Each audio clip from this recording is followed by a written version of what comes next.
que eu quero dizer nessa manhã, o recado de Deus para você, é que existe um Deus acima da crise. Existe um Deus acima da crise, existe um Deus no comando, existe alguém que ama profundamente você, a sua família, o nosso povo brasileiro, as nações, e que Ele está comprometido a levar a sua glória e a sua graça além das fronteiras. Nós não estamos, a igreja não é um navio que está desgovernado, não é uma nau desgovernada, sendo atacada pelos ventos. Não, a igreja é a menina dos olhos de Deus.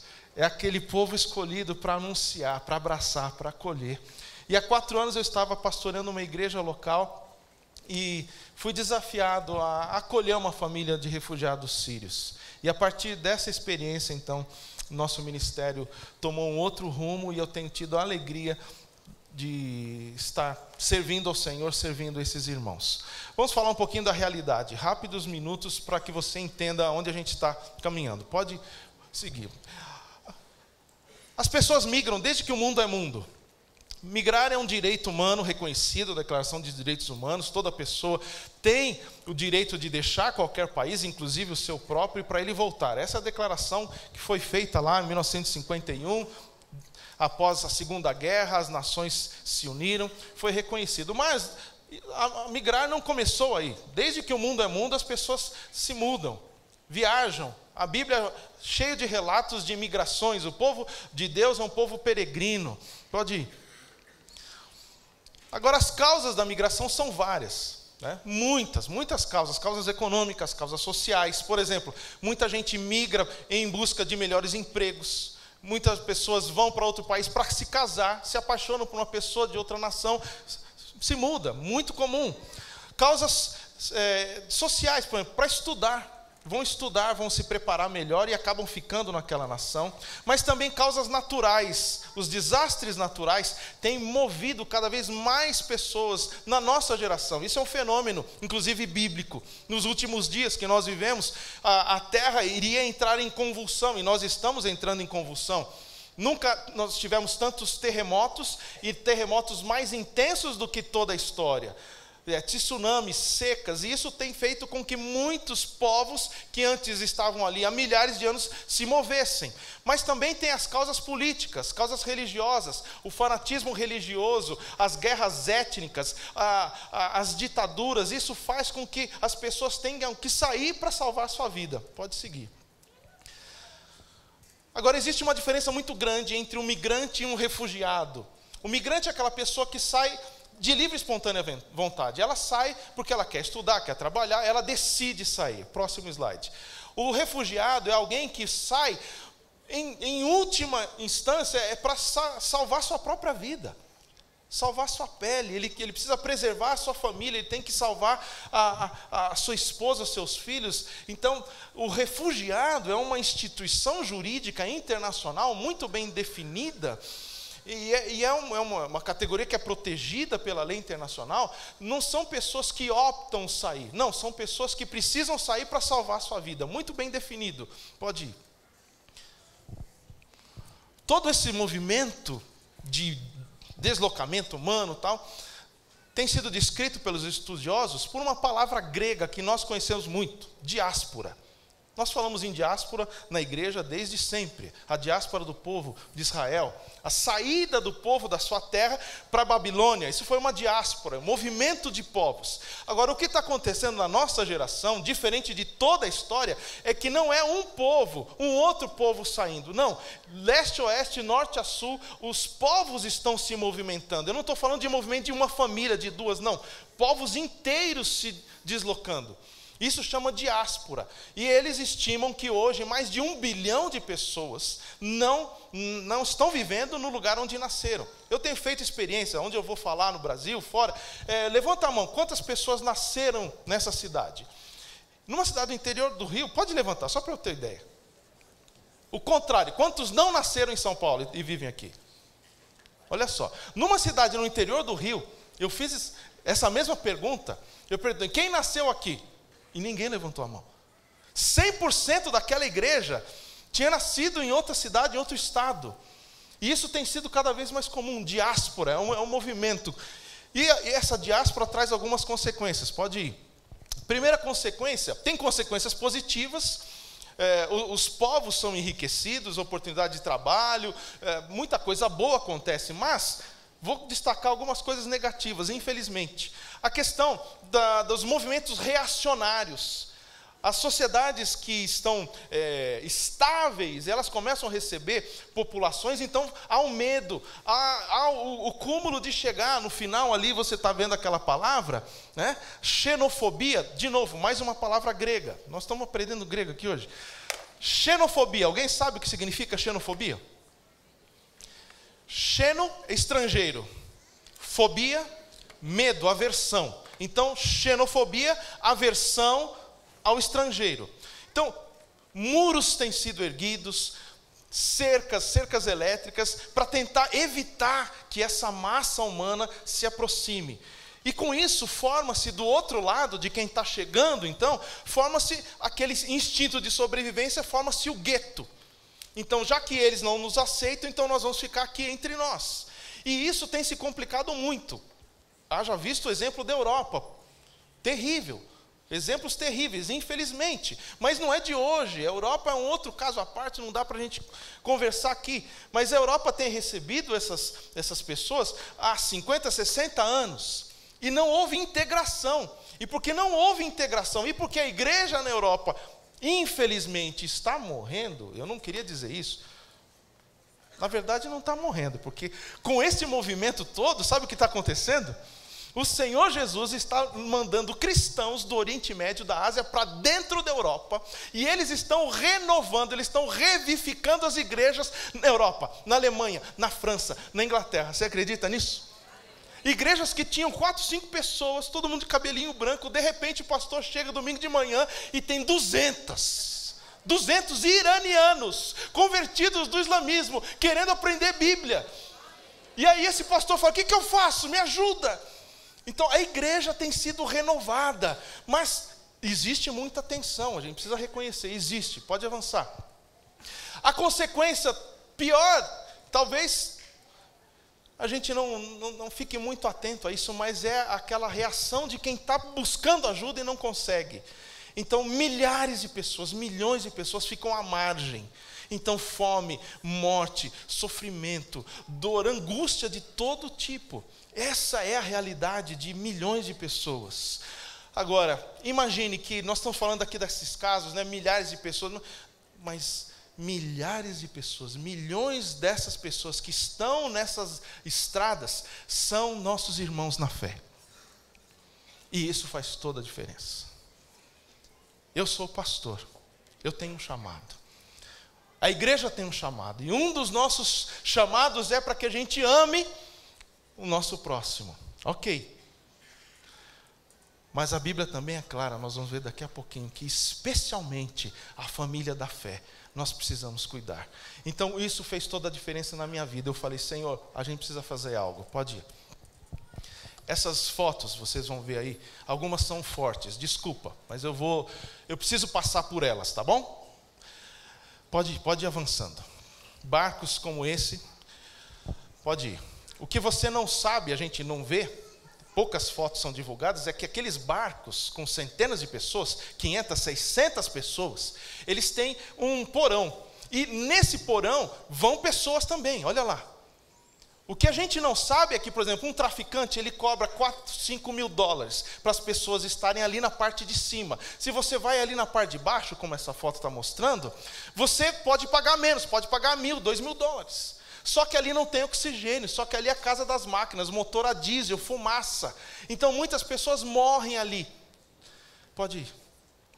Quando esses barcos não são virados pelas tempestades, e aí a gente tem essa foto, desculpa, pode avançar. Corpos sendo arrastados, chegando na praia. Agora a foto mais chocante é a próxima. Essa foto foi tirada numa praia na Itália, num resort, num local onde as pessoas vão passar férias. É muito caro estar ali. E aí você percebe, aquele casal está curtindo as suas férias, mas naquela semana 2 barcos haviam virado ali no Mediterrâneo. E as ondas estavam trazendo centenas de corpos. 2 deles estão ali, cobertos. Para mim, essa foto é mais chocante, porque ela é uma metáfora da reação da nossa sociedade diante dessa crise. A gente quer fazer de conta que isso não está acontecendo. Não são pessoas. Quem sabe são peixinhos. Quem sabe são outra coisa. Não são pessoas. Gente que tem história, gente que tem uma vida. Pode avançar. Uma outra consequência triste é que quando essas pessoas tentam entrar, por exemplo, na Europa, elas são recepcionadas com esse tipo de estrutura. Você já ouviu falar disso? Centro de contenção. Centro de contenção é uma estrutura especialmente preparada para acolher com toda a dignidade o imigrante. Olha só. Só que não. Ali é uma zona neutra, é uma zona cinzenta. Ninguém sabe quem está lá dentro. São pessoas indocumentadas. Os governos não querem saber. Só existe uma força ali, a força militar. A repressão. E ali há muitas violações de direitos humanos. Eu recebi, há um ano atrás, um pedido urgente da Acnur, que é o órgão da ONU, para a gente acolher no Brasil 8 jovens que estavam na Tunísia nesse tipo de estrutura. O Brasil pode receber, vocês podem acolher. Eram cristãos. E pelo fato de serem cristãos, eles estavam ali junto com centenas de outros muçulmanos que, quando descobriram que eles eram cristãos, começaram a maltratá-los, a bater neles. Então, a trajetória dos nossos irmãos na fé é muito mais complicada. Você entende isso? Pode avançar. Alguns mitos. O primeiro mito. O norte, os países ocidentais estão recebendo os refugiados. É mito. Por quê? 84% de todos os milhões de refugiados são abrigados, são acolhidos em países pobres. Exemplo, Bangladesh, Quênia, Etiópia. São países ricos? Não. Milhões de pessoas são acolhidas por essas nações e ficam nesse tipo de estruturas. Sem nada, sem higiene, sem água, sem eletricidade, sem segurança. Pode avançar. Outro mito. É uma invasão majoritariamente composta por homens em idade militar, que vêm para conquistar. É um mito. Por quê? Porque os dados, as pesquisas, tudo mostra que 75% de toda essa massa é formada de crianças e mulheres. Crianças e mulheres, e sem dúvida são elas as que mais sofrem. Pode avançar. Esse é um desenho de uma criança síria. Foi acolhida e... É a maneira que ele viu a guerra. Próximo slide. Agora, essa é uma história real. Jacob. É um exemplo concreto que eu te dou. Um menino que a gente recebeu já há 3 anos, uma das primeiras famílias, veio de Homs, na Síria. A escola onde ele estava foi bombardeada. E esse menino foi acolhido, ele chegou, a gente fez um kit de brinquedo, para ele. Acolheu, buscar no aeroporto, levamos um carrinho, um bonequinho. Sabe o que ele fez com os brinquedos? Primeira coisa, ele abriu o pacote, viu o bonequinho, tirou a cabeça do boneco e jogou na parede. Pegou o carrinho, deu um chute e bum, bum. Era só isso o que ele tinha. Traumatizado. Graças a Deus ele foi acolhido por uma igreja. Ele está ali, feliz da vida. Uma bênção, hoje está restaurado, mas é um processo de enfermidade. Muitas famílias chegam, elas não conseguem nem mencionar o que elas viram, o que elas passaram. Pode avançar. E aí tem um dado que ninguém diz exatamente qual é o número, mas as autoridades dizem aproximadamente 75 mil crianças sozinhas, desacompanhadas, chegaram na Europa em 2016. Essa é uma estatística, uma estimativa muito limitada, muito pequena. Na verdade, esse número é muito maior. Agora, por que essas crianças estão chegando sozinhas na Europa? Lembra do barco que eu falei? Você lembra qual é o preço que eles têm que pagar para viajar? Quanto? 4, 5 mil dólares ali em cima. Imagine que você é uma família síria, você tem 6, 7, 8 filhos. Faz a conta. Eles têm dinheiro para levar todo mundo? Então, quando chega ali, às vezes ele consegue chegar até a Grécia. Eu estive na Grécia agora. Ainda continuam chegando centenas, milhares de pessoas por semana. A gente não vê mais isso, mas está lá. Agora, da Grécia, para eles chegarem até a Itália, o custo é maior. E aí eles têm que decidir quem eles levam e quem ficam. E muitas vezes os pais fazem loucuras. Loucura de ter que escolher qual do filho vai sobreviver. Às vezes as adolescentes, eu tenho uma foto aqui que vai mostrar uma menina adolescente que ficou para trás.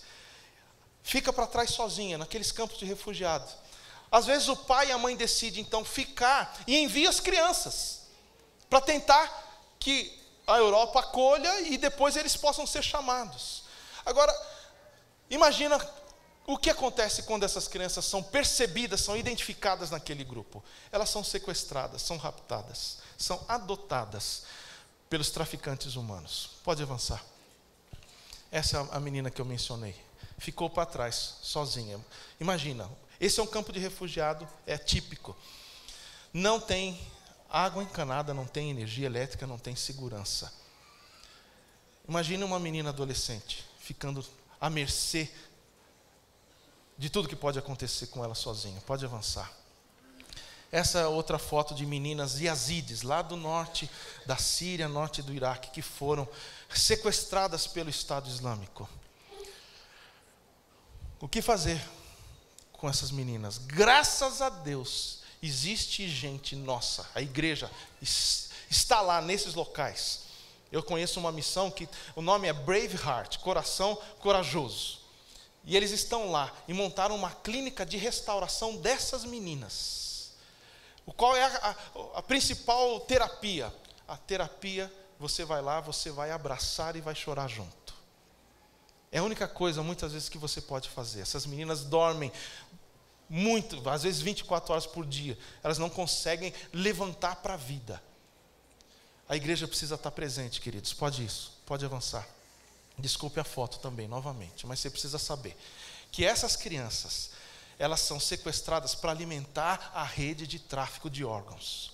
Um rim, um exemplo que eu peguei, só para você saber. No mercado negro internacional, ele é vendido por $15 mil. Só que a pessoa que doa o rim, que vai lá vender o seu rim para pagar a passagem, ela não ganha mais do que $2.500. E muitos vendem os seus olhos, vendem um olho para poder viajar. Muitos vendem um rim. E outros que são sequestrados e são mortos só para alimentar esse tipo de tráfico. E eu tenho falado uma coisa, e assim, é um peso muito grande no meu coração. Se esses traficantes conseguem chegar lá, por que nós, igreja, não conseguimos? Nós conseguimos, nós precisamos, nós devemos estar lá. Amém? Pode avançar. Pode dar 2 enters aí. Olha só, essa é uma figura, é uma provocação que eu faço. Como o mundo vê o refugiante e refugiado e o migrante? Criei uma nova palavra agora, refugiante. Da mesma forma. Para o mundo é a mesma coisa, mas a gente sabe que não é. Pode avançar. Rapidinho, dá uma olhada. Para o migrante, mudar, sair do seu país é a melhor coisa da sua vida, é a realização de um sonho. Ele estuda, ele se prepara, ele pega contatos. Para o refugiado, é o pior pesadelo. Ele nunca imaginou, ele nunca quis. Ele não se preparou, ele não planejou, ele não tem contato. Para os nossos irmãos na fé, sair do seu país à força é a mais dura prova de fé. Por que Deus está permitindo? Por que Deus permite? Por que não conseguem chegar? Eu vi um vídeo ontem, nem vou mostrar para vocês, de um centro de detenção na Tailândia, onde crianças, mulheres são presas juntos. A família inteira vai presa. E aí o repórter foi lá, conseguiu entrar com uma câmera escondida, e ele perguntava, e aí a ONU veio aqui para... Não, ninguém veio, mas eu confio em Deus. Uma moça falou, eu confio em Deus, Ele vai nos tirar daqui. Queridos, muitas vezes o socorro não chega, a igreja não chega, mas nós precisamos chegar, amém? Precisamos ir, pode avançar. O que a Bíblia diz? Pode ir. A Bíblia diz, e aí está... N exemplos, diversos exemplos, de que Deus se importa com o imigrante estrangeiro. Deus se importa, no Antigo Testamento, a gente é ensinado que Deus se importa com um grupo específico de pessoas, vocês lembram? O órfão, a viúva, o estrangeiro e o necessitado, o pobre. Vamos falar de novo? O órfão, a viúva, o estrangeiro e o necessitado. Com essas pessoas, nosso Deus tem um cuidado especial. E Ele diz para o seu povo, tem um texto, olha o próximo slide. Lá em Deuteronômio, para mim é o mais claro. Vamos ler juntos isso? Sejam fiéis à sua aliança em seus corações e deixem de ser obstinados. Pois o Senhor, o seu Deus, é o Deus dos deuses e o soberano dos soberanos. O grande Deus, poderoso e temível, que não age com parcialidade e nem aceita suborno. Ele defende a causa de quem? Da viúva, e ama o estrangeiro. Faz uma pausa. Ele defende a causa do órfão e da viúva. E aí, respira fundo. Ama o estrangeiro. Você percebe o cuidado, o carinho, o apelo, a força dessa palavra? Podia continuar. Ele defende a causa do órfão, da viúva e do estrangeiro. Não, ele defende a causa do órfão, da viúva, e o nosso Deus, o soberano Deus, Ele ama o estrangeiro. E aí vem o recado. Já que Deus ama o estrangeiro, o que Ele diz? Amem os estrangeiros, pois vocês mesmos foram estrangeiros no Egito. Isso é uma ordem, um imperativo de Deus para o seu povo. Vale para nós no Novo Testamento ou não? Tem alguma dica disso? Pode avançar. 2 textos. Primeiro, está lá. Gálatas, Paulo. E não nos cansemos de fazer o bem, pois no tempo próprio colheremos, se não desanimarmos. Portanto, enquanto temos oportunidade, façamos o bem a todos, especialmente a quem? Da família da fé, os nossos irmãos em Cristo. Um outro texto de 1 João. Nisso conhecemos o que é o amor. Jesus Cristo deu a sua vida por nós, e nós devemos dar a nossa vida por nossos irmãos. Nós devemos dar a nossa vida por nossos irmãos.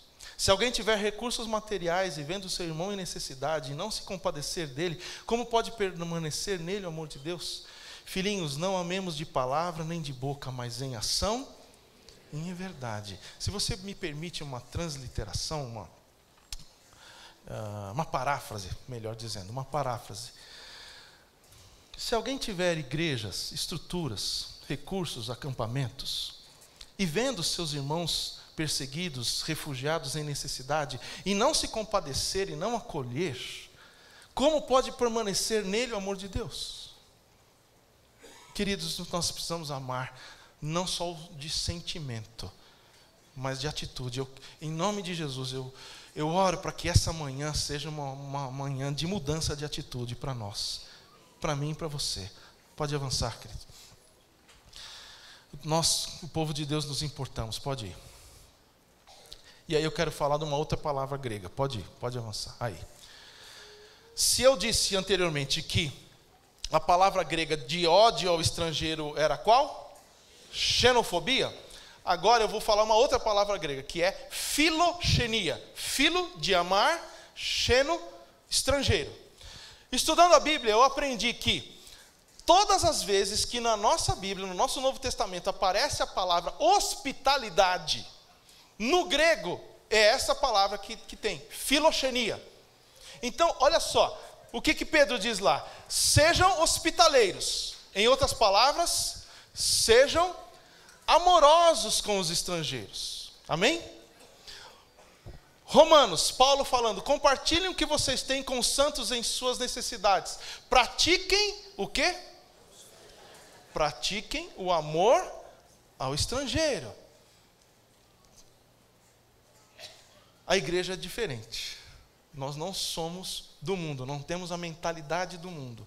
Então, meu desafio é, vamos viver aquilo que nós cremos, vamos viver a palavra, vamos praticar a palavra, amém? Pode ir.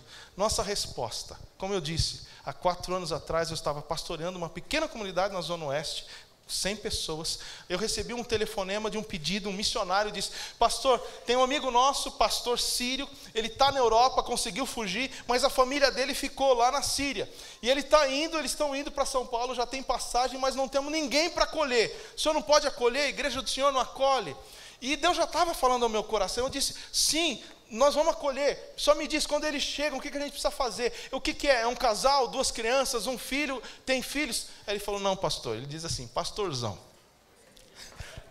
Ele é mineiro, né? E eu falo, ô pastorzão. Agora eu entendi por que ele chama de pastorzão. Porque ele falou, pastorzão, são 18 pessoas. Aí ele falou, rapaz, se você me quebra. Eu falei, eu vou falar com a igreja, será que a igreja vai aceitar? A igreja aceitou o desafio. Aí são fotos, só coloquei 2. Das nossas classes de escola dominical e uma das salinhas da criança, nós transformamos em dormitório, em refeitório para eles. E a gente acolheu aquela família, 18 pessoas, pode avançar. E a gente teve momentos do céu ali, que era uma família muito crente. E a gente não entendia, eles chegaram refugiados, todos feridos. Uma moça, inclusive, essa moça loira, que está aqui, a segunda, de baixo para cima, que está com a camisa vermelha, a outra. Ela desmaiou, simplesmente ela desmaiou quando ela chegou no aeroporto. A hora que ela saiu ali daquele ambiente, né? Que a gente não pode ir, então chega, ela no saguão, ela desmaiou, simplesmente, toda a adrenalina, toda a tensão.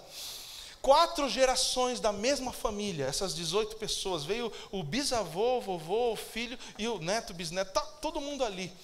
E a gente cantava, eles cantavam em árabe, a gente cantava em português, aí outros sabiam música em inglês, a gente conversava na Bíblia.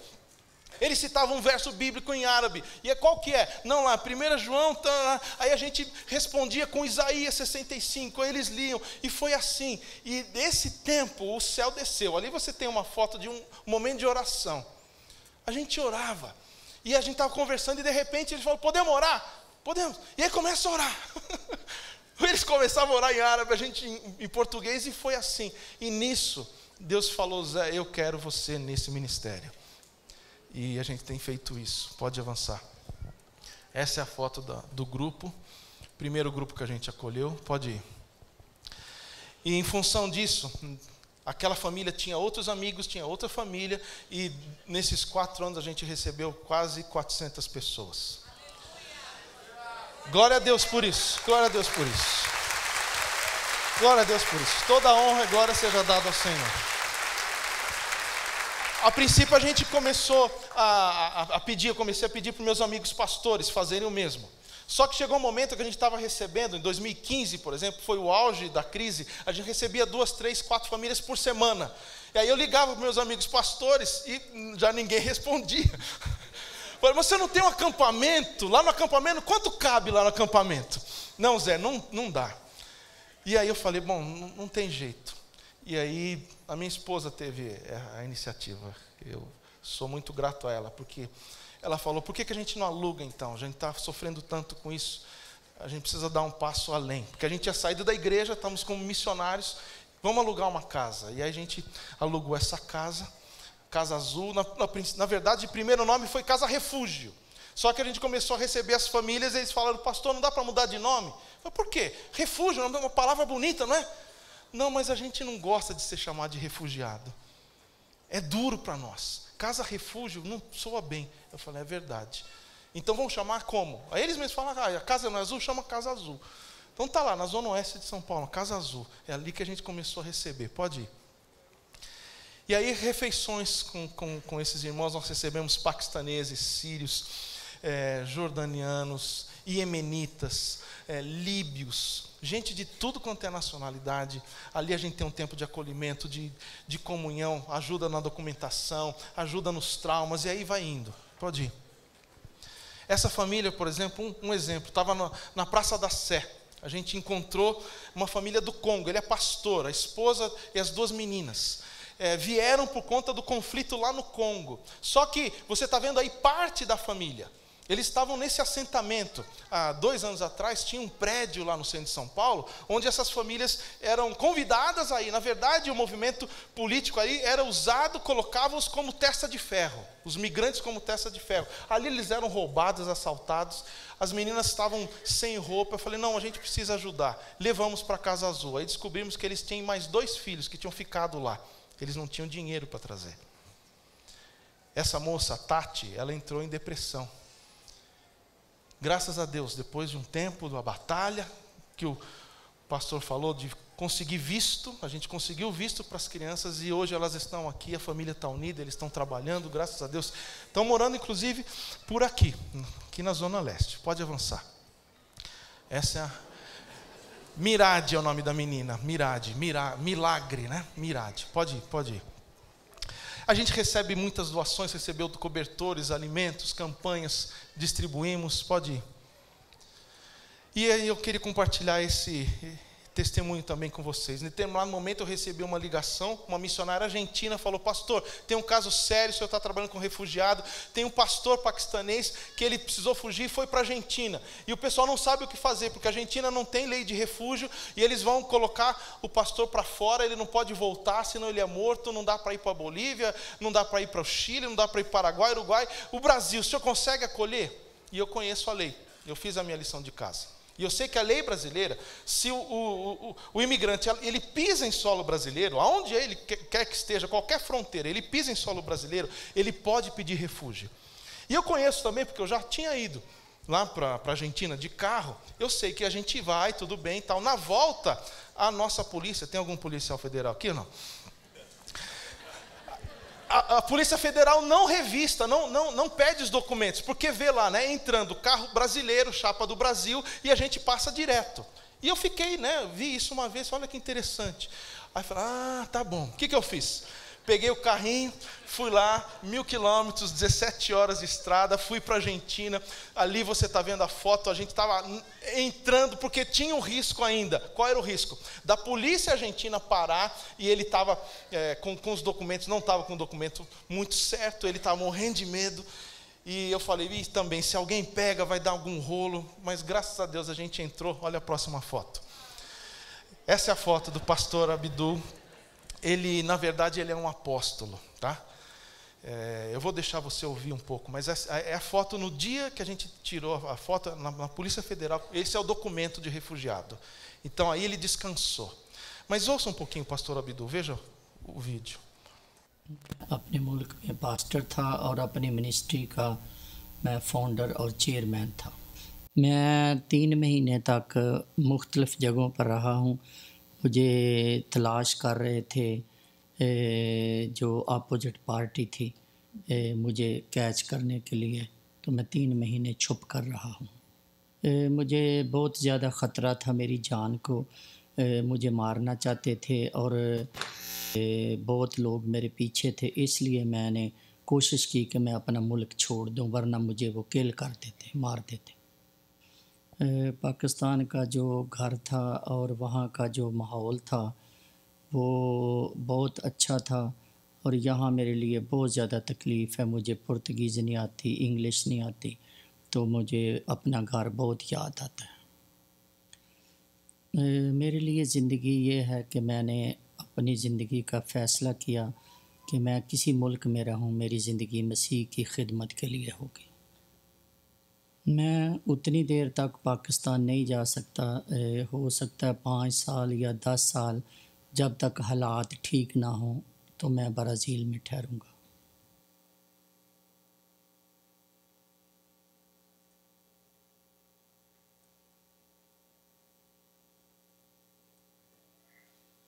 Pastor Abdul é um apóstolo. Ele começou seu ministério há 40 anos atrás, evangelizando nas aldeias, nas vilas. Ele era muito pobre e ia descalço. Ele foi muito abençoado. E nesses 40 anos ele fundou 20 igrejas. Cada igreja com 700, 800 membros. Lembra, o Paquistão é um país 99% de muçulmanos. Então o ministério deles 100% entre os muçulmanos. E cada igreja, 20 igrejas, com 600 famílias. Só que aí eu fui entender que lá no Paquistão eles não contam membro como pessoa única, indivíduo. Eles contam famílias. Então cada igreja tem milhares de pessoas. E aí ele descobriu que conforme as famílias iam se convertendo, as crianças continuavam na escola do governo, escola pública, que ensina o islamismo. Então, ao lado de cada igreja, ele começou um projeto de educação, uma escola. Então, ele tem 22 escolas espalhadas pelo país, mais de 20 igrejas, centenas de obreiros, centenas de pessoas que... evangelistas, ele falou que tem 400 evangelistas sustentados pela própria igreja. 400 evangelistas, tempo integral. Imagina o impacto dessa igreja. E aí, por conta disso, ele precisou fugir, e aí foi para a Argentina. E esse é um dos refugiados que a gente tem entre nós. Ele tem muita dificuldade de aprender português, ele disse aí. E 3 semanas eu estava na Inglaterra, numa reunião, falando sobre estratégias, como a gente pode, e eu mencionei o caso dele. E quando eu mencionei, uma das pessoas na reunião ficou em pé e falou: você não tem ideia da bênção que você recebeu no Brasil. Esse homem é um apóstolo. Nós acompanhamos o ministério dele há muito tempo. O que esse homem está fazendo? Ele está conseguindo trabalhar e está conseguindo. E eu falei: ele está tentando superar a dor. Mas em nome de Jesus, a gente vai conseguir abrir um espaço para ele ministrar. Amém? Mas orem por ele. O nome dele é Abdul. Você já tem aí o nome. Essa outra família, uma outra família muçulmana que a gente recebeu, daquele negócio, recebe um WhatsApp: pastor, família tal está chegando em Cumbica, sexta-feira, que horas? 5:30 da tarde, 5:30 da tarde, eu não consegui nenhum outro lugar, a não ser um acampamento em Parelheiros, para acolher essa família. E aí quando a aeromoça trouxe, essa moça, chama Fátima, ela não sabe falar inglês também. Então, para ela conseguir sair do avião e chegar até o saguão, uma aeromoça teve que trazê-la. E a aeromoça ali no saguão disse assim: senhor, pastor, assim, eu acho que ela está grávida. E ela estava grávida, de fato. 6 meses de gravidez. 4 filhos. Veio sozinha. Por que veio sozinha? Porque o marido se vendeu como escravo para pagar a passagem da família para vir. Ela não quis ir comigo no carro. Ela ficou assustada, ela só falava: refúgio, refúgio, refúgio. Eu falei: eu sei, eu sou o pastor José, eu vou te ajudar. Ela: refúgio, refúgio. Com muito custo, depois chorando, ela veio comigo no carro. Eu falei: meu Deus, essa mulher pensa que eu vou sequestrá-la. E aí, no carro ali na Marginal, indo para Parelheiros, eu falei: não, eu não vou chegar em Parelheiros. Sexta-feira, 7 horas da noite. Chegar em Parelheiros 10:30 da noite. Era no acampamento, no meio da selva de Parelheiros. Falei: essa mulher vai ter o filho aqui no carro. Aí liguei para minha esposa, né? Querida, plano B. Ela já sabe, que você também já sabe qual é o plano B, né? E ela, como muitas esposas e os seus maridos também, né? Nós maridos sempre ouvimos, né, aquela frase. Ela disse assim para mim: nem vem. Eu falei: não, querida, você não entendeu. Aí contei o caso e tal. Ela falou: mas você sabe, a gente é missionário há 30 anos, então a gente sabe viver na fartura e na necessidade. A gente não tem problema nenhum. Aquela era uma semana de necessidade, a despensa estava vazia. Ela falou: não dá para acolher 5 pessoas. Eu falei: querida, mas não tem. Aí não insisti, falei: Deus vai dar uma luz. Continuei andando na Marginal. Depois de uns 10 minutos intermináveis, ela liga de volta: tá bom, traz. E a gente os acolheu em casa. Por que desse trauma? Por que desse medo? Porque esse menino que você está vendo na foto do lado esquerdo, esse adolescente, ele foi sequestrado pelo Estado Islâmico. De novo, qual é a religião dessa família? Muçulmanos. Mas o menino foi sequestrado pelo Estado Islâmico. E eles ficaram sem notícia desse menino por 2 anos. Até que alguém localizou e falou: o grupo terrorista está pedindo $2.000 de resgate pelo seu filho. Eu não sei como, eles levantaram esse dinheiro, resgataram o menino. E aí sim o pai, aí fechou a história. O pai vendeu a si próprio como escravo para poder tirar a família daquele ambiente e chegar no Brasil. Não dá para contar detalhes, mas eu só digo a você: uma igreja aqui de São Paulo acolheu essa família muçulmana. Eles estão trabalhando, o marido já pagou a dívida, já veio, graças a Deus. Deus está agindo na vida deles. Deus está agindo na vida deles. Glória a Deus. Pode avançar. Esse é um outro caso também, queria compartilhar, porque às vezes a gente está em São Paulo, você não imagina que isso aconteça. Mas eu estava lá, quarta-feira, 11 horas da manhã, trabalhando, recebo um telefonema, um sírio: pastor, estou aqui no Brás. Era um sírio refugiado que a gente tinha acolhido. Tem aqui 3 rapazes, eles acabaram de chegar da Síria, não tem contato nenhum, o senhor precisa acolher. Eu falei: eu não tenho como. Não, o senhor não está entendendo, eles não tem ninguém, estão aqui na praça, não sabe falar português. Eu falei: leva para sua casa. Aí ele falou: não, para minha casa? Não, não dá, minha esposa e tal, você tem um filho, não tem espaço. Eu falei: então, também não tenho, já, a casa está cheia. E disse não. Que horas que eu falei? 11 horas. Deu 3 horas da tarde. Meu coração explodiu. Fala: Zé, o que você fez? Você é um estúpido. Falei para minha esposa, de novo, né? Nosso ministério. Falei, eu vou lá para o Brás, vou tentar achar. O que você vai fazer? Não sei, mas eu vou lá tentar buscá-los. Fui, fiquei ali no Brás, andei aquelas ruas, até 9 horas da noite não achei ninguém. Quinta-feira nada, e eu, Senhor, orando, tem misericórdia, me dá uma outra chance. Pai, me ajuda, o que eu fiz? Sexta-feira de manhã, recebo um telefonema. Um homem com sotaque árabe muito forte. Pastor José, sim, eu estou aqui no Brás, tem 3 moços, eles passaram esse telefone. O senhor os conhece? Eu falei, conheço.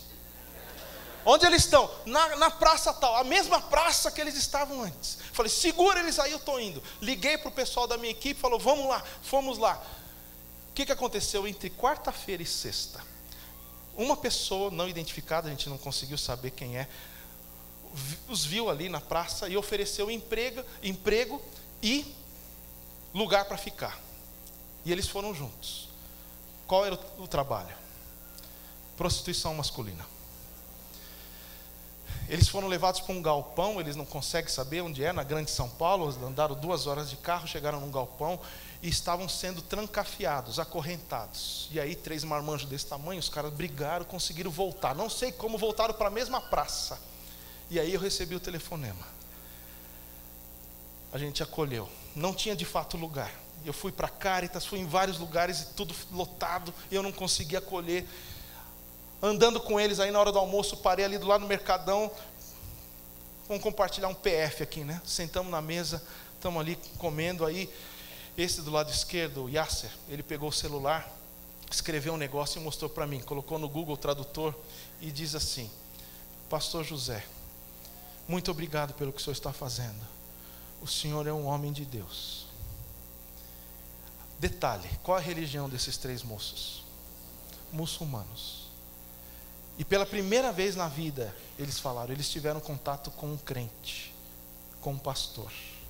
E graças a Deus que eu os achei. Porque, novamente, eu coloquei eles num hotel. Tem muito detalhe, não dá para contar, mas resumindo a história, eles estão bem em São Paulo trabalhando. Inclusive o Yasser está noivo de uma menina peruana que ele conheceu no Brás, na loja que ele está trabalhando. E aí nós vamos ter, quem sabe, fazer um casamento sírio-peruano. Mas o mais bonito para mim é o seguinte: esses 3 homens jovens hoje, eles estão no Brasil e eles podem ouvir o Evangelho. Eles podem ter contato com a igreja, eles podem ter uma Bíblia. Essa é a chance que a gente tem de dar o testemunho, de amá-los, amém? Pode avançar, queridos. Tem mais um vídeo que eu queria que vocês ouvissem. É um empresário paquistanês. मेरा पाकिस्तान में अपना बिजनेस था और हमारा family business है. हम surgical, dental और मैनिक्योर के इंस्ट्रूमेंट्स बनाते हैं. मैं पाकिस्तान में एक एनजीओ के साथ काम कर रही थी और वैसे प्रोफेशनली मैं सॉफ्टवेयर इंजीनियर हूँ. एंड अब शादी से पहले मैं एज ए सॉफ्टवेयर इंजीनियर काम कर रही थी. मैंने 2007 में ग्रेजुएशन की बीकॉम में, और उससे पहले भी क्योंकि मैं एक बिज़नेस फैमिली में पैदा हुआ था तो मैं बिज़नेस को बहुत ज़्यादा समझता हूँ. लेकिन मैंने पाकिस्तान में या और किसी भी जगह पे कोई जॉब नहीं की. हमें लगता है कि यहाँ पर हमारा मुस्तकबिल जो है वो बहुत अच्छा होगा, रोशन होगा. हम अपने बच्चों की अच्छी और एक खुले माहौल में परवरिश कर सकेंगे. Obrigado. Pode avançar. Você pode ir para outro slide, eu vou resumir a história deles. Você conseguiu entender? São refugiados paquistaneses cristãos, ele é empresário e ela engenheira de software. Eles montaram uma ONG para defender os cristãos. Eles são cristãos e montaram uma ONG para defender os cristãos no Paquistão. Tiveram tanto sucesso, estavam tendo tanto impacto, que aí a vida deles foi colocada em risco. Houve uma fatwa. A fatwa é uma declaração de morte muçulmana. Então, que eles deviam ser mortos. Aí saíram, foram para onde? Foram para a Tailândia, um lugar comum, muitos paquistaneses vão para a Tailândia. Não conseguiram ficar na Tailândia. Graças a Deus eles tinham recursos, tinham dinheiro, tinham passaporte com vários vistos, não tiveram problema para viajar. Foram para a Coreia, ficaram 2 anos na Coreia. Também não conseguiram estabelecer na Coreia, até que vieram para o Brasil. Recebi o pedido, você pode acolher? Posso. Esse casal, hoje eles estão no Brasil há 1 ano e meio.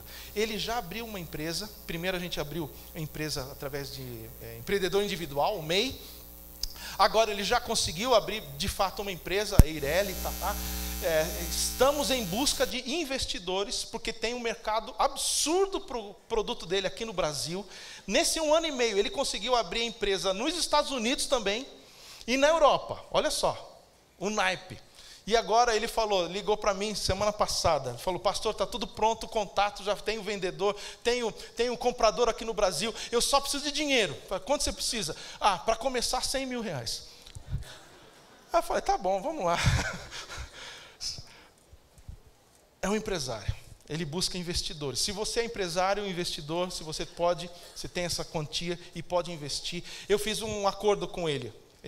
Eu falei para ele: tudo bem, a gente vai atrás, estamos estruturando o projeto dele, o negócio, no Sebrae, tem consultor do Sebrae e tal, mas eu falei: tudo bem, nós vamos abrir esse negócio com uma condição. Qual a condição? Você vai empregar outros refugiados, amém? Ele falou: fechado, então bom.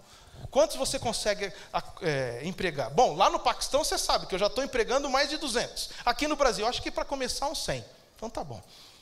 Quer gerar emprego, quer abençoar, a gente pode dar a mão para eles?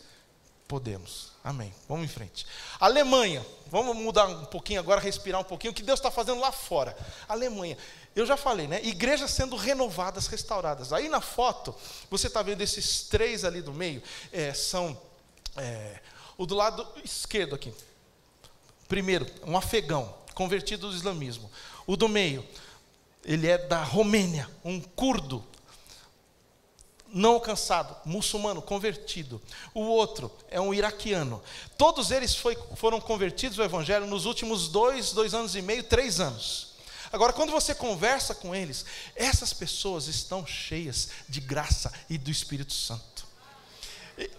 Esse do meio, ele falou para mim: pastor, eu vou de lugar em lugar, eu vou atrás de reunião de oração. E quando eu descubro que uma igreja tem reunião de oração à tarde, é a melhor coisa do mundo, que aí eu vou e participo, eu amo orar, eu amo louvar a Deus. E é naquela noite, a gente estava reunindo na casa deles ali à noite, o caso dele ia ser julgado na segunda-feira.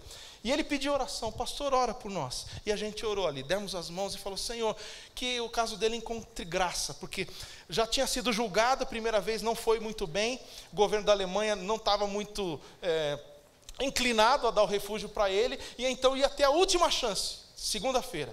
E aí a gente orou, e aí saímos. E quando saímos de carro, olha o próximo slide, esse irmão creu. E aí no carro, espontaneamente, olha só a canção.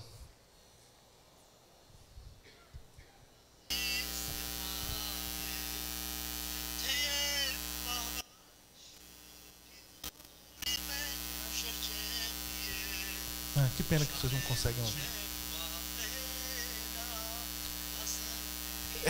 Esse é um louvor antes do resultado. Ronaldo falou de a gente louvar antes de receber o milagre, não é isso? Descansar. Esse irmão não sabia qual seria o resultado da reunião no dia seguinte, mas ele creu, ele confiou, ele descansou. E aí espontaneamente ele louvou. E qual foi o resultado da reunião? Deus interveio. Não somente ele foi permitido que ele ficasse, mas foi permitido que ele iniciasse os estudos de alemão imediatamente, que lá é muito importante isso, que ele pode começar a trabalhar. Glória a Deus. Isso é um exemplo dentre tantos. Pode avançar. Pode avançar. Vamos passar. Eu tinha algumas músicas para que vocês ouvissem, mas não vai dar tempo. Pode ir. Eu quero falar da Turquia também. Igrejas sendo renovadas. Eu falei da Alemanha, mas na Turquia também. Essa igreja, ela foi reaberta nos últimos 2 anos. E hoje é um ponto as pessoas vão em busca de Bíblias, em busca de oração. Então, a Turquia ainda é um país que as pessoas têm certa liberdade, mas a repressão está aumentando. Mas muitos estão buscando essa igreja que foi reaberta para buscar a Bíblia e oração. Pode ir. A Grécia, mesma coisa. Muitos, milhares chegando a cada semana. O que você não vê? Pode ir. Esse salão que está embaixo, do lado daquela construção lindíssima, que é um lugar, né, o mundo inteiro conhece lá, tal, acontecem reuniões. Uma igreja abriu sua estrutura para alimentar, por dia, mais de 200 refugiados. Só que tem aquela coisa, né? A gente serve a comida, mas também tem uma palavra de encorajamento. Uma Bíblia, uma oração. E ali então, milhares de pessoas estão se convertendo. Você lembra a foto anterior na Alemanha? Aquele primeiro moço afegão? Lembra? A carinha dele? Pois é, então eu estava conversando com um cara na Alemanha e falou, olha, estive na Grécia, que lugar? Ali no centro. Eu me converti naquela igreja. Nesse salão que você está vendo, Deus está nascendo no coração de muitos. E aí eles começam a sua jornada em direção à Europa e lá estão sendo discipulados. Pode avançar. Líbano, a mesma coisa, pode ir. Campo de refugiado no Líbano. O que você não vê, pode ir. É que a igreja tem construído escolas, esse tipo de estrutura, pode avançar. E aí as crianças, os sapatos ficam ali na entrada, as crianças ali em grupo de 5, 6, elas estão estudando árabe, inglês, matemática, ciência e uma quinta matéria. Qual é a matéria? Bíblia, Novo Testamento, histórias de Jesus. E aí essas crianças voltam para os seus barracos e eles vão contar para a sua família qual foi a historinha do dia. E a história de Jesus. Só que quando eles chegam lá no barraco, o que acontece? A mãe está doente, o pai está doente. E aí eles lembram, papai, mamãe, a tia lá falou que Issa, Jesus, em árabe, ouve a oração, vamos orar. E aí essas crianças estão orando para Issa. E o que Issa tem feito? Tem curado, tem respondido a oração dessas crianças. Pode avançar, pode avançar. Essas crianças, você anda no campo de refugiado, o que mais tem é criança. Eles vêm atrás de vocês, mas eles têm sido canal de bênção nas famílias. E aí imagina, num campo de refugiado, as pessoas não têm o que fazer, ficam o dia inteiro lá sentado na barraca. E aí agora, sabe o que elas estão fazendo? Contando a história de Jesus. Um conta uma história que aprendeu, outro conta a história que aprendeu. As crianças estão representando episódios do Evangelho. Essa criançada aí, sabe que o dia que eu cheguei, eles estavam representando a cruz, a crucificação. E um desses meninos aí não queria ser Judas. Ele falou, não, eu não vou ser Judas não. Mas imagina isso, nessas barracas, o filme Jesus sendo passado ali dentro. Pessoas com sede de Bíblia. E eu digo a você, a gente não sabe, a mídia não mostra, a televisão não mostra, mas você está podendo ouvir hoje, que Deus está agindo no meio desse povo.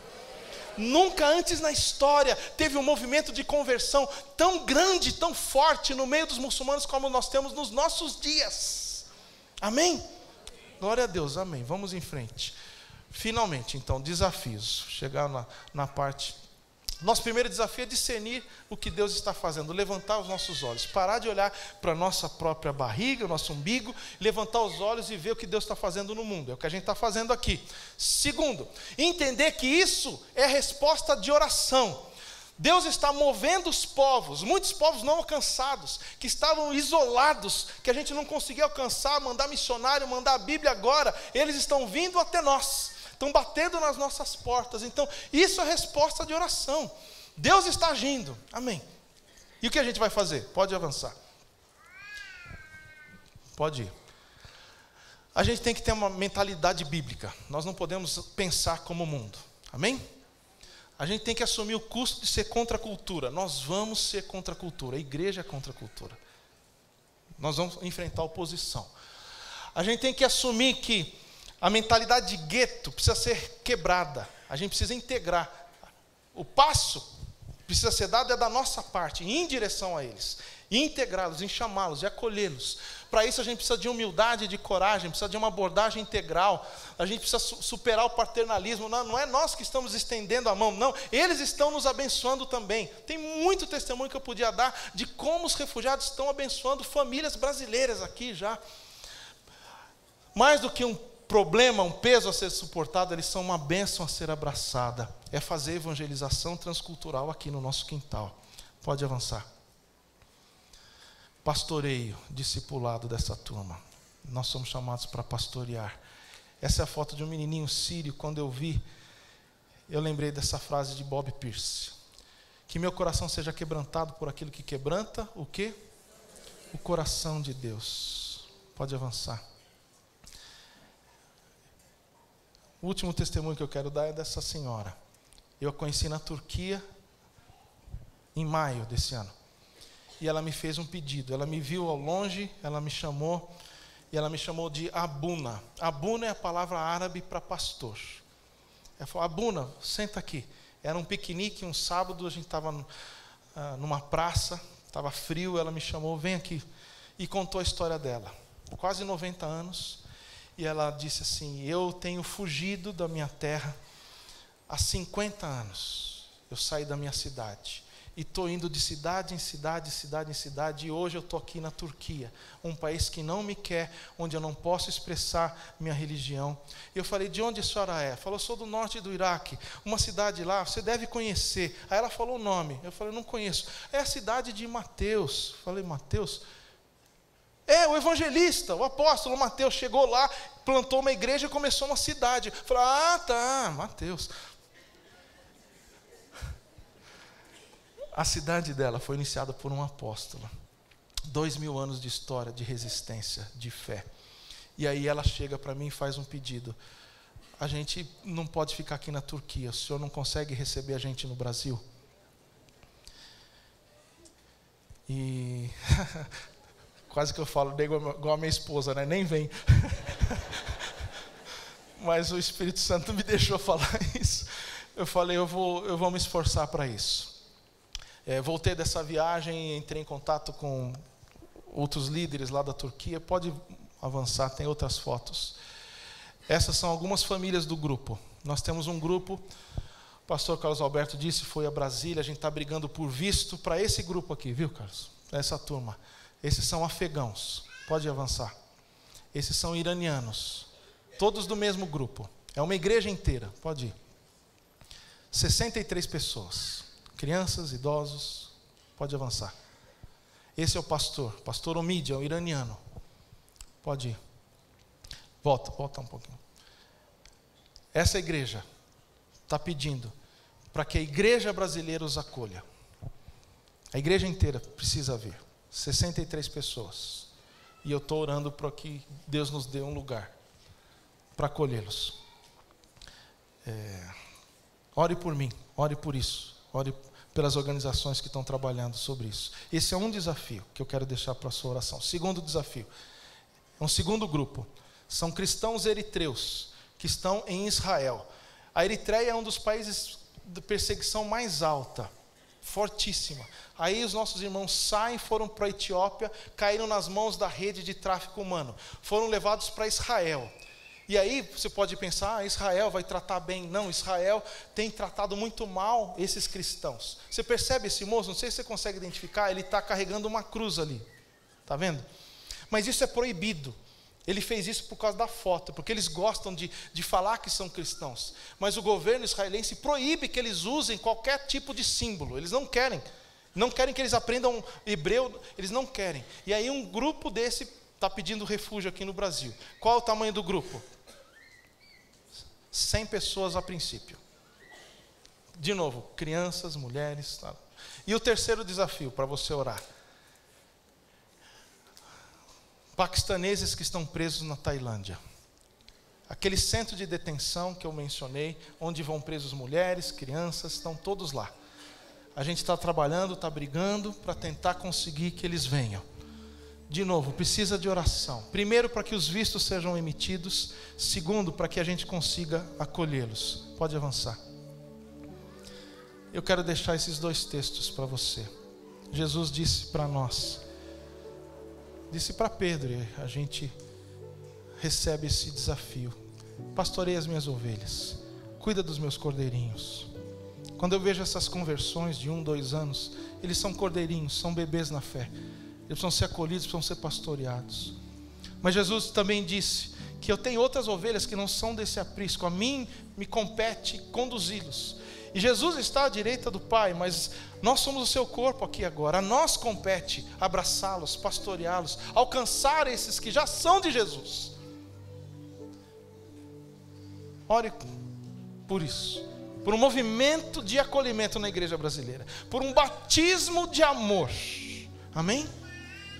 Que os nossos olhos sejam transformados, a nossa mente seja mudada, que os nossos valores sejam transformados com valores da graça, do reino, para que a gente consiga agir, reagir na mente de Deus, conforme o coração de Deus. Amém? Pode ir. Essa é a nossa visão, uma base missionária e ao mesmo tempo um centro de acolhimento de refugiados. Abuna, você sabe por quê, né? Da mesma maneira que os refugiados estão vindo, nós sonhamos e estamos vendo a igreja brasileira saindo para as nações também. Então ali simplesmente é um lugar onde essa atmosfera de missões vai ser vivida e a gente vai vivenciar de novo o Pentecoste de Deus. Pode avançar. Ore pelos vistos, ore por esse local. Essa é uma foto ilustrativa, tá? Só para você sonhar junto com a gente. Quem sabe você sabe até onde é esse local aí. Mas ore por isso, ore por nossa família também, pode ir. O Carlos Alberto também já falou dessa rede que nós estamos trabalhando. Pode ir. Essa é a nossa família. Você não imagina o nível da intensidade da batalha espiritual que a gente enfrenta. Precisamos de retaguarda, precisamos de oração, cobertura espiritual. Pode ir. Esses são os meus contatos. E eu queria convidar você a ficar em pé e você sondar o seu coração. Senhor, o que o Senhor requer de mim após tanta coisa que eu ouvi? O que o Senhor requer da nossa igreja? O que o Senhor requer da nossa cidade? O que o Senhor requer do nosso país? Pai, em nome de Jesus, nós nos colocamos no Teu altar. Na verdade, Senhor, como aquele menininho que ofereceu os 2 pães e os peixes e colocou nas Tuas mãos, nós queremos colocar a nossa vida no Teu altar, na Tua mão, sabendo que é infinitamente maior a necessidade aí fora, mas nós cremos que isso que nós temos, que nós recebemos da Tua mão, que é a nossa vida, nosso amor por Ti, os nossos recursos, a nossa família, colocando nas Tuas mãos, com a Tua bênção, o Senhor vai fazer um milagre. Nós só queremos ser parte, Pai, nós só queremos participar. De alguma forma, move, Senhor, a igreja brasileira, move os nossos líderes, move, Senhor, as pessoas que podem tomar decisão. Pai, quantos prédios, quantas estruturas, quantos braços, quantos abraços nós podemos dar, quantos recursos financeiros. A igreja brasileira é rica. Nós devemos compartilhar. Dá-nos um coração generoso, dá-nos um coração quebrantado, dá-nos um coração igual ao Teu, que a gente seja usado. Levanta, Senhor, nessa manhã, um povo usado, ousado, que tenha coragem, que tenha humildade de seguir as Tuas pegadas, de ser instrumentos de justiça, para a honra e glória do Teu nome, para a honra e glória do Teu nome. Amém e amém. Obrigado, queridos, mais uma vez, obrigado.